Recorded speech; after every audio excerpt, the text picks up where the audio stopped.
Welcome to today's episode of Creating Connections. Today is our 150th episode. Honestly, Mitch, I can't believe we've actually made it to this milestone.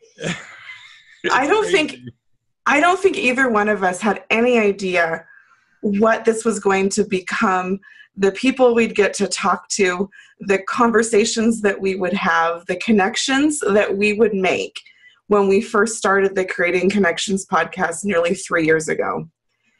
And today, I think it's only appropriate for our 150th episode. We have another really special guest. Yes, we do indeed have a special guest today. This gentleman joining us today is the entrepreneur behind 3 multi-million-dollar companies and is the author of Profit First, the author of Pumpkin Plan, and what Business Week has deemed the entrepreneur's cult classic, The Toilet Paper Entrepreneur. Mike is a former small business columnist for the Wall Street Journal and the former business makeover specialist on MSNBC. Today, Mike travels the globe as an entrepreneurial advocate, speaking to guys and gals just like you and I, entrepreneurs at heart. He's globally recognized as the guy who challenges outdated business beliefs and teaches us what to do about it. It is our pleasure to welcome to Creating Connections podcast and introduce to you author and entrepreneurial guru, Mike Michalowicz. So excited. That was nice and easy. What are you talking about? This also speaks to a much bigger issue. Providing personal solutions through understanding people. This is the Creating Connections podcast with Gitomer Certified Advisor Mitch Taylor and Certified Personality Trainer Vickie Musni. Thank you for having me on. Thank you. Thank you for joining us. Mike, it's a pleasure to have you on our podcast. This is actually our 150th episode of this podcast, believe it or not. Nice. Congratulations. Yeah. I know, Mike, you're no stranger to small businesses and no stranger to the event community either. We have a good friend, mutual friend, Jason Spencer, who is a Profit First professional in your group, correct? Yeah. And so Jason has kind of, introduced us to Mike Michalowicz. And I remember Jason first invited me to take a read of your Toilet Paper Entrepreneur book. And that was absolutely amazing. I loved that book and how real it was. Yeah. Thank you. That was my angry phase. It's a great book. Thank you. Yeah. I'm very proud of that book. You should be. Yeah. Yeah. But it was the angry phase for sure. You cut through all the BS and you just get to the point. And that's what I loved about the book. But that being said, we have to know, is it over or under? Over or under? What do you mean? The toilet paper. What's your, Everyone knows it's over. Okay. Thank you. Yeah. Everyone knows that. You need the grippage. Yes. The grippage. Yeah. Okay, good. Just making sure and we got that out of the way. We can move on with the interview as scheduled. Yeah. I had to go for the joke. Totally. I'm a little slow, obviously. It's all good. It's all good. So, Mike, tell us your story. How did you get to having 3 businesses that are multi-million dollars before the age of 35? Well, I think one of the keys is I started really early. So the quick story is I graduated college. I couldn't get a real job, so I got a job at a local computer store. And I remember, I'm kind of paraphrasing, but the owner of the business, kind of in the back room, sitting there munching on a cigar, counting money, and I'm like, I want to be counting money. I'm not hustling the floor, moving stuff around, trying to sell stuff. I want to be counting the money. And that invoked the thought, like, I'm going to start a business. I did. I started a competing business. I very quickly realized he wasn't sitting there counting money. That was money, his own money, he was spending on other vendors. He was munching on a cigar because he was under such stress, that money was flying out the door. I didn't appreciate that entrepreneurship is not just, snap your fingers and you make money. It's sales, it's hiring, it's marketing, it's running administrative stuff. It's compliance with tax law, and my head almost exploded. Mm-hmm. Right. But I did the one thing that I suggest. Well, at least for me, it works, is to go all in. I made an irrevocable move. I told the boss where I worked, I said, I'm going to compete against you. I'm going to take you down. And so when I came back for a job 2 days later, he's like, screw you, kid. Good luck. And it was trial by fire. But what was interesting, during that path, I fell in love with entrepreneurship. Those businesses, that first business grew to, I think it was about $2 million in revenue, around $2 million in revenue, when I sold it to private equity. And the honest truth is I never really made money running the businesses. It was very stressful. When I sold the business, I made a little bit of money and said, oh, build a business and sell a business. So I did it again. I started a company that was in computer crime investigation. And that one was acquired by a Fortune 500. And I'm like, now I've got it figured out. I became a millionaire off my second company. And it's like, this is it. Just build a lot of companies. I started 10 other businesses as an angel investor. I now call myself the angel of death. I was the worst investor of all time. I was so bad. I was so bad at it. I think I read that somewhere in one of your books. Yeah. Oh, it was horrible. And I evaporated all the money I had earned, just wasting it. Arrogance, lack of knowledge and skill. And it actually threw me not only into effectively poverty, I was bankrupt. I never declared bankruptcy, but I was emptied out. I racked up credit card debt beyond. I remember driving to work one day, listening to the radio, and on comes a commercial that says, the average American has $8,000 of credit card debt.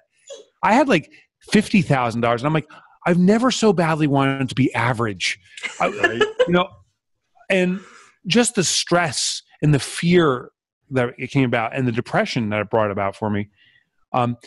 And decided once again, I got to pull myself up by my bootstraps, but this time I got to be profitable throughout, not this hoping, banking on someone buying from me. I got to build a business that's profitable day one and profitable every single transaction and profitable permanently. And I got to do what makes me passionate. So I elected to become an author. That was almost my 10-year anniversary of becoming an author is this year. Declared I'm going to be an author, and stepped into my passion, and also I built a business structure around it that has been profitable ever since. I've had 23 consecutive quarters of profit distributions now. That's awesome. Wow. Yeah, thank you.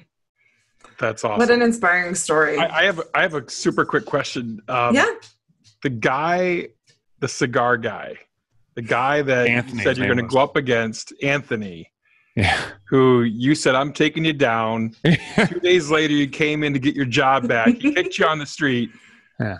Have you gone back to say thank you? You know what? Shame on me. No. Way to put him on the spot, Mitch. I'm just asking. Dude, he changed your life. He changed my life. Yeah. He subsequently runs, I believe his business, the last I heard, is over $100 million in revenue. Wow. Wildly financially successful. Very profitable. I've never had a conversation with him since. I apologize for putting the spot, Mike. I just, Yeah, no, that's a great guy. I'm trying to reconcile in my mind. I got to do that now. I got to seek him out one day soon. But honestly, the visual and the way you were telling that story just a few minutes ago of the guy in the back with the cigar counting the money, and then when you realize what was really going on, I mean, that was just really huge for me. I'm a very visual person, and I could picture him doing that. I think that's the perception of most of us. Like, people hear your story, Mitch's story, my story. We hear all these stories of entrepreneurs, and we're like, oh, they've got it all figured out. The first day we start our business, all of our friends who don't own a business go, you're an entrepreneur? Oh my God, you're rich and you don't work at all. And Yes.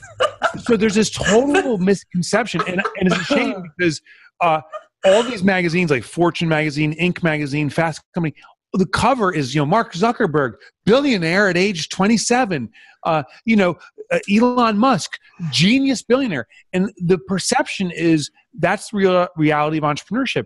And it's not. Those are the lottery winners. Most of us, yeah. No, they're the lottery winners. They were, congratulations to them. Yeah. But I wouldn't argue they're the smartest people in the room. They were just in the right place at the right time, and they had the smarts that complemented it. Yeah, exactly. The vast majority of us, you all, everyone, extremely smart and courageous. Just the real path of entrepreneurship is a long slog.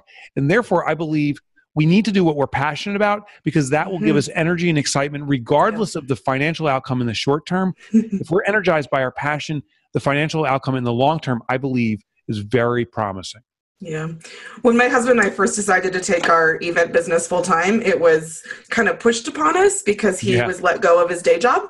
And we joked with friends for years that, there's such a fine line between being self-employed and unemployed. Yeah. And, Yeah.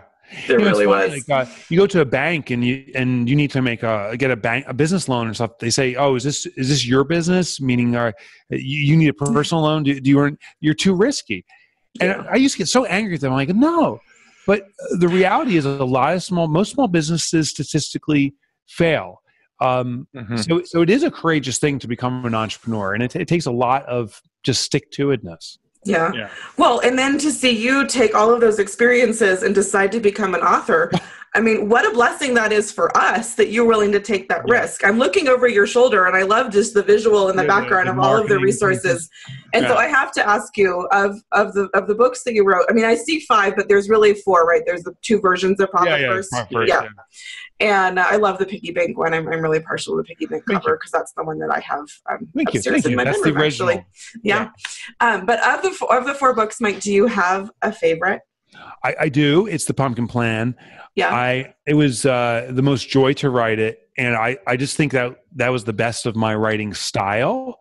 And I think it's a very impactful book.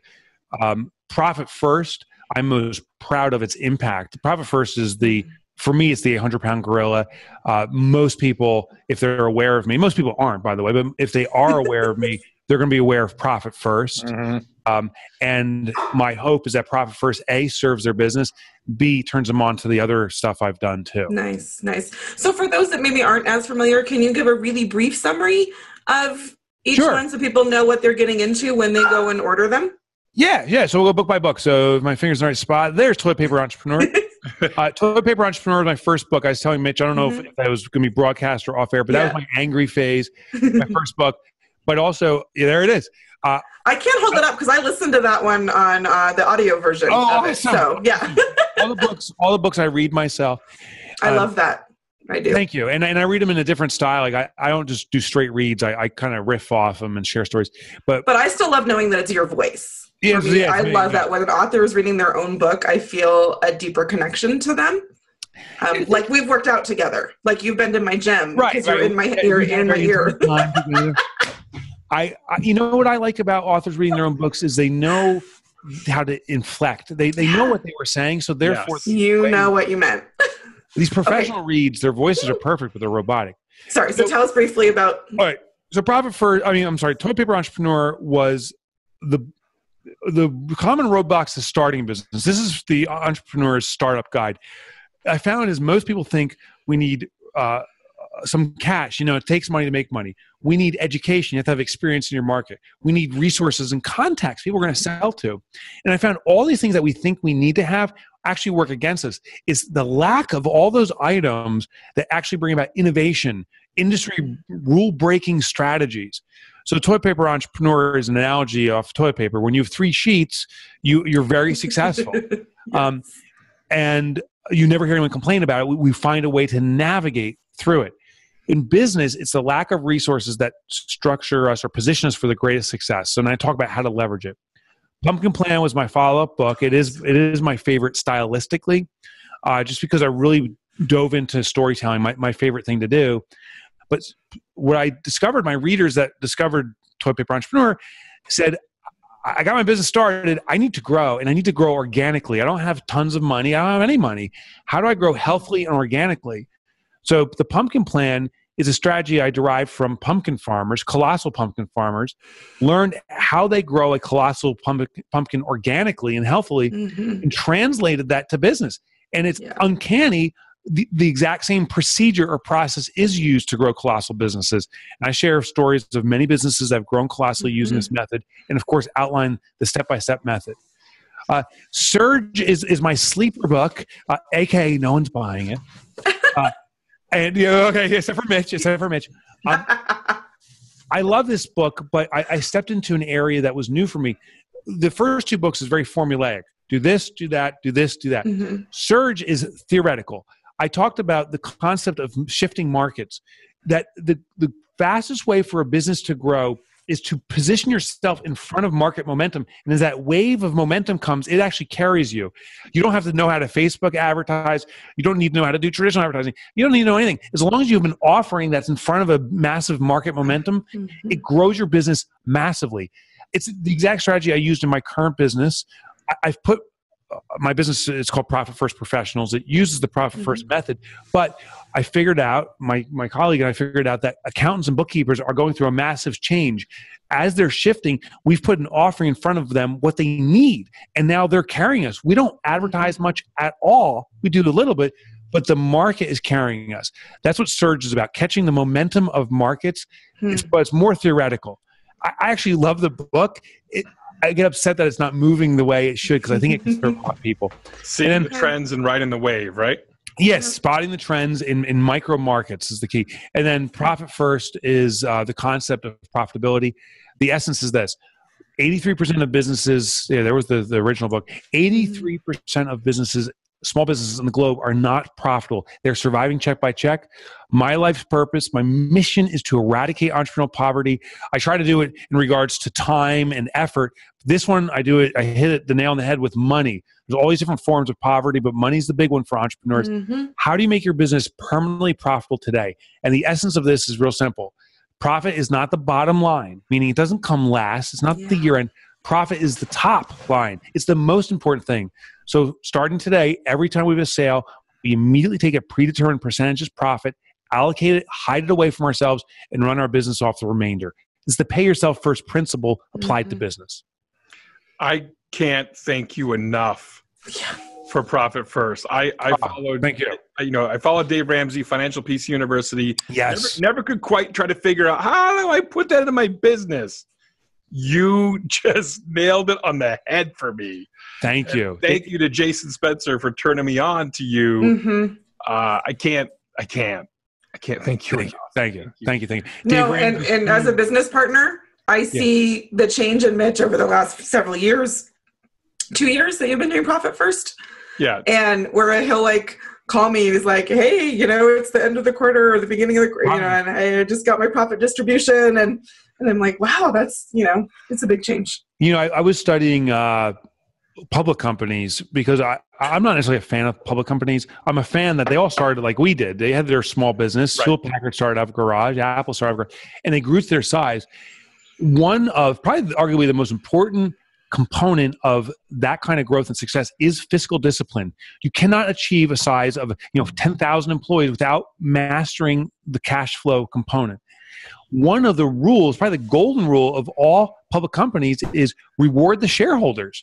Always keep them engaged. They're taking on massive risks. They gave money to your company, and the stock value can go up, or sadly, it can go down. Therefore, we must reward them throughout. So they do quarterly profit distributions. One of the golden lessons I think we as small businesses must take from large corporations is we must reward the shareholders, which usually is ourselves. But we must reward ourselves for taking on this risk, and we must do it on a quarterly basis. And that's what we do with Profit First, that quarterly reward system.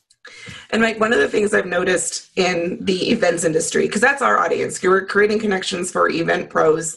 Our audience are people like Mitch and like me, who started a wedding or event company in part because we loved weddings, we loved parties, or we were good at a particular skill. But across the board, when I speak to event professionals across the country and Canada and Australia, very few of us have a business background. We got into it because of a love for the events or the unique talent. And what I really appreciate about your approach is there's something that makes sense to a non-numbers, non-business person.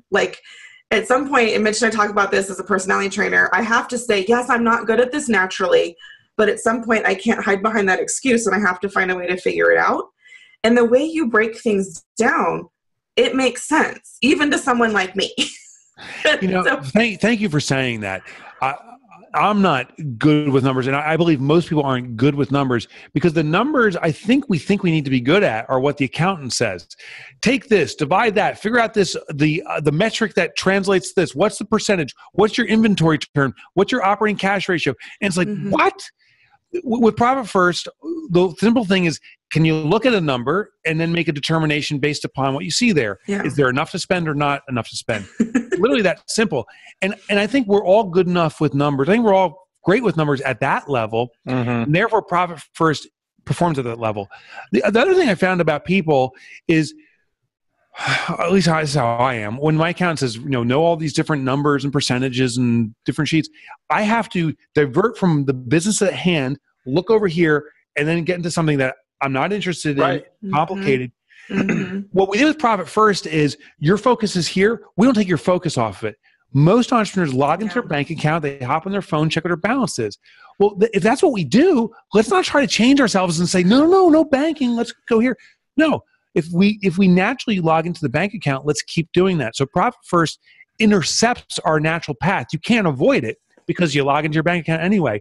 And now you see it, and it's black and white. Is the money enough money there to spend or not? If not, can't spend. If so, I can, and that's how it works. The split in the percentages to me is just genius. With every dollar amount that comes in, funneling into that income account, and then breaking it out. Depending on your business, right? Or what you're dropping into for expenses or owner's pay or profit or tax or whatever and as obviously you go deeper as you get more involved and higher end on business. But to me, it was again just genius, kind of like envelope system for business. It was great.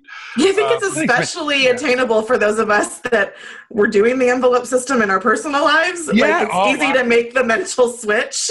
Then you're golden if you've been doing it. You're like, oh, that makes sense. I can do this. I can do this.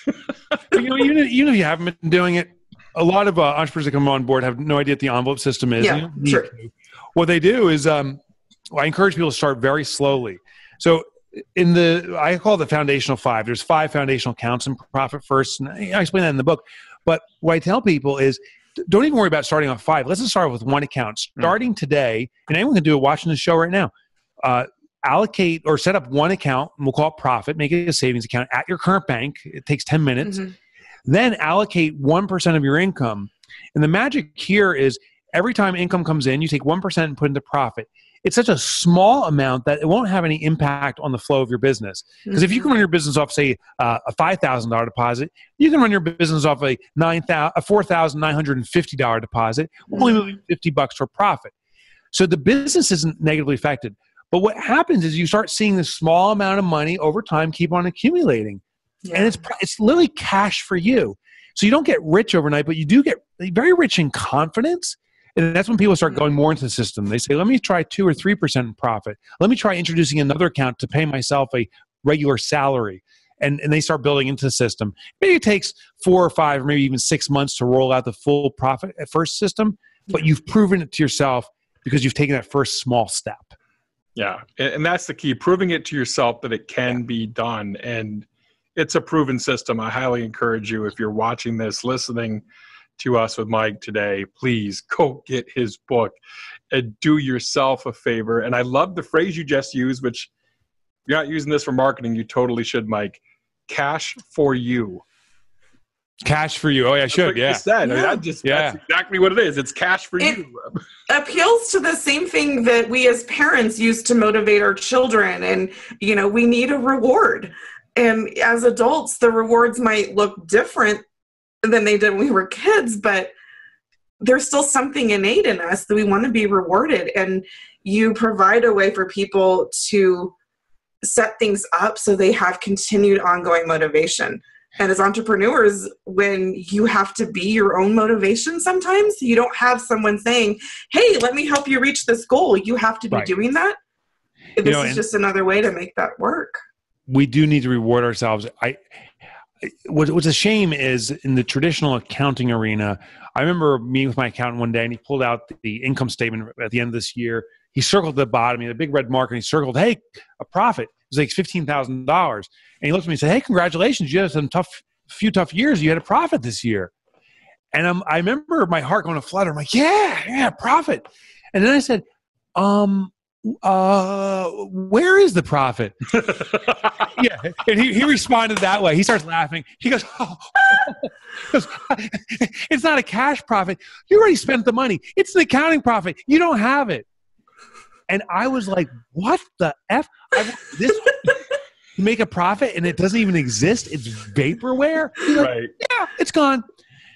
So with profit firms, I believe in the entrepreneur's definition of profit. At the end of the year, at the end of the quarter, I expect for your business to have a cold, hard cash in the bank profit. Money that can go into your pocket and you can spend freely as you wish. That's the profit we're talking about. Not an accounting profit, a real profit. That's awesome. Yeah. Mike, I know we have to wrap relatively soon here. I have some questions that I would love to run by if you don't mind. Yeah. Is that submitted questions? Yes, submitted questions. Awesome. How do you find people to work with that you can trust?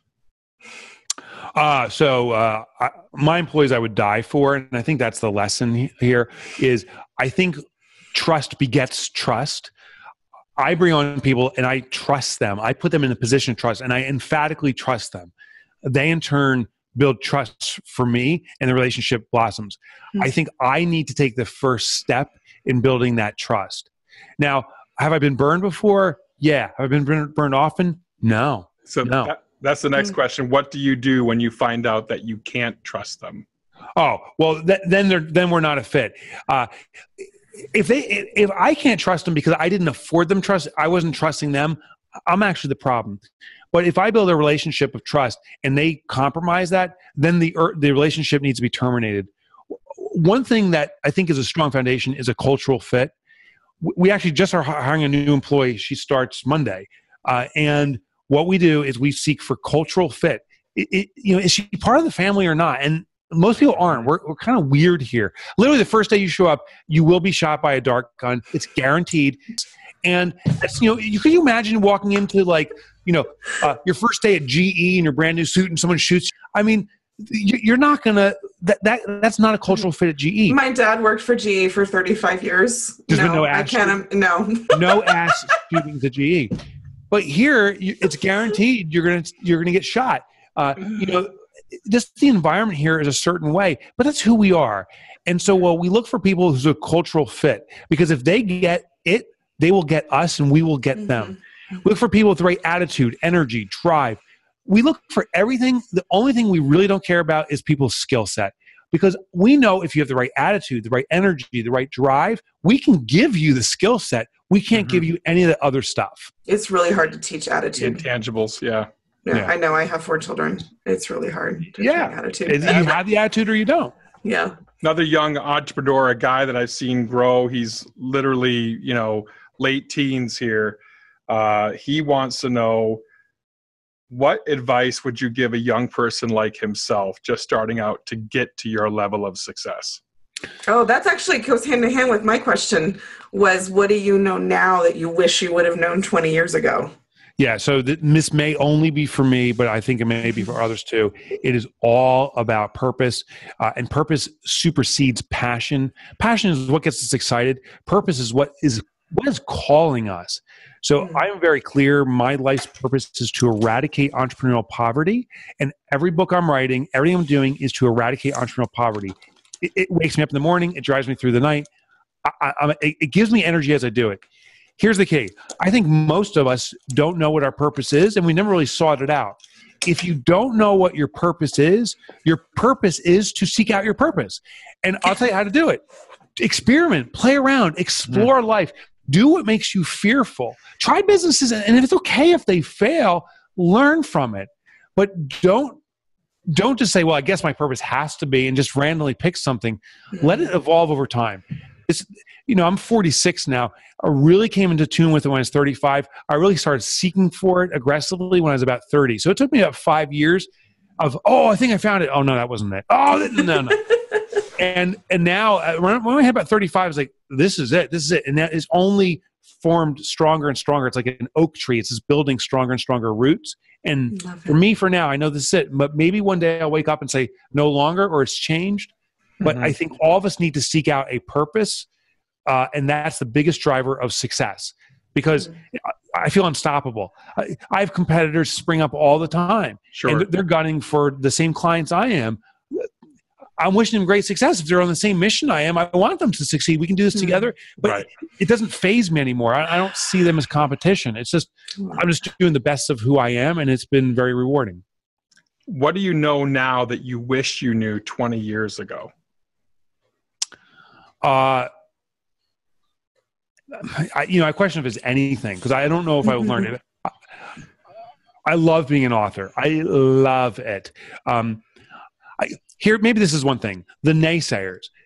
I didn't have a good response to naysayers. When I wrote my first book in the process, people come to me and say, Mike, no one makes a living selling books. That's like the dumbest idea ever. And I used to say, really? And they're like, yeah, like you're an idiot for writing books. No one makes money except for J.K. Rowling. And I started to buy into that. But here's what I found about the naysayers is I respond with a question. And when I did this, it changed everything. When a naysayer says you're not going to succeed doing something, I say, well, tell me about your experience trying this. What I find is most naysayers haven't done it. When I went to people and said, you'll never make money being an author, I said, well, tell me about your authorship experience. It's like, I didn't do it. I have no clue. I'm like, okay, so your input is of zero value. When I met with Tim Ferriss, he and I did a TV show together called The Big Idea. We were guests on it. I met him in the green room. He was the first person. I said, Tim, I want to become an author. Is it a good idea? He's like, you can become a millionaire doing that. I'm like, oh, I want to be an author. So, all right. Yeah, with the naysayers, ask them if they've done it. If Tim Ferriss said, being an author is really not a good idea. It's really, I put a lot of credibility in that. And my tip for anyone who's looking to become an author, it can be a very profitable, lucrative industry. You can move a lot of books if you write a book that really changes a lot of lives. Absolutely. Absolutely. Good advice. I love that you speak with passion. I love that you speak from the heart. Yeah. And thank you. That is so relatable and what connects people to you. And that's what we're all about here, creating connections. So thank you, Mitch. That means a lot. Yeah. No, this has been really, really fun. So where can people go to get more information about you, Mike? So my website is kind of the mecca for all my stuff. I got my books, chapter downloads for free. I used to write for the Wall Street Journal for a few years. All my articles are up there. It's in the archive of the Wall Street Journal, but you can just, instead of buying it, you can get it for free. Cool. Plus, I'm a blogger and a podcaster. It's MikeMichalowicz.com. I figured out that no one on this planet can spell it. I struggle at times. So there's two shortcuts. If you're on Google right now, you can type in Mike and hit the spacebar, Mick, M-I-C, the longest, most Polish name ever. That's my name. Just click on that. The other thing is my nickname in high school was Mike Motorbike. Mike Motorbike. So go to MikeMotorbike.com. Awesome. That'll bring you to my site too. I know you know how to spell Mike Motorbike, and that will give you access to everything. That's fantastic. Awesome. We're very much looking forward to seeing you in the future at a conference, Mike. Thank you so much for being a part of our show here today. Mitch, thank you. Vickie, thank you. Yeah, we'll see you. We can talk about that. We'll see you next month in Vegas. In Vegas. Yes, at Mobile Beat. So next month, that'll be awesome. It's going to be fantastic. Yeah. Yeah, we're really looking forward to that too. Looking forward to see you in person. Be in the keynote for Wednesday's presentation at Mobile Beat. So thanks, Mike, for joining us. Thank you. Thank you. What a great interview with Mike Michalowicz. Oh that was so fun. Yeah. Some of the nuggets imparted in what he said, and I brought it up to him during the show, cash for you, right? On the profit side, him actually realizing that I need to go back and thank Anthony. He's a good storyteller too, though. Yeah. Like there's something really authentic about him that I love. It's another a theme of ours for this month. But this is this is going to be an interview you're going to want to go back and listen to more than once. Oh yeah, absolutely, I will. because there's a lot of information in there from Mike that if you go back and listen to again, you'll hear a different way, I think. So, yeah. We're very excited to be welcoming Mike Michalowicz to Mobile Beat Las Vegas. Mobile Beat Las Vegas 22 happens this coming March, the 12th through the 16th. Get your tickets at mobilebeatlasvegas.com to get your tickets for that. The Tropicana Hotel. We're very much looking forward to it. Vickie and I both will be at Mobile Beat as well. So, and let me just reiterate, I went to Mobile Beat for probably 5 consecutive years before I ever actually got into DJing, maybe 4. But I went to multiple DJ shows. You can get so much out of this, even if you aren't a DJ.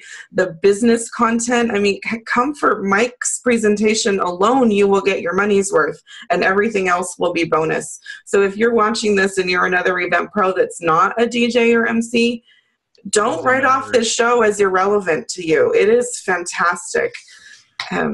Just content-wise and relationship-wise. The show has great content. There's other great keynotes as well that are going to be there. I'm very much looking forward to Steve Napolitan.